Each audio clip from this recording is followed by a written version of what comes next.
এই কর্মসূচিতে শিশুদের টিকা দিয়ে প্রতিরোধ রোগসমূহ যক্ষ্মা, পোলিও, ডিপথেরিয়া, হুপিং কাশি, ধনুষ্টঙ্কার, হেপাটাইটিস বি, হিমোফাইলাস ইনফ্লুয়েঞ্জা বীজজনিত রোগ, হাম, নিউমোকক্কাল জনিত নিউমোনিয়া ও রুবেলা।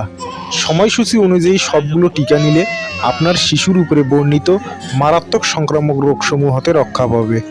সময়সূচি অনুযায়ী টিকা না নিলে আপনার শিশুর মারাত্মক সংক্রামক রোগসমূহের বিরুদ্ধে রোগ প্রতিরোধ ক্ষমতা তৈরি হবে না।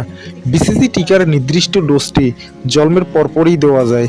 টিকা দেওয়ার পর বিসিজি টিকার স্থানে বাম বাহুতে স্বাভাবিকভাবে ঘা হবে, এতে ভয়ের কিছু নেই।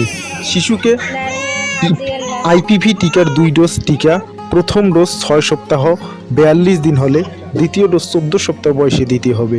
শিশুর বয়স 6 সপ্তাহ 42 দিন হলে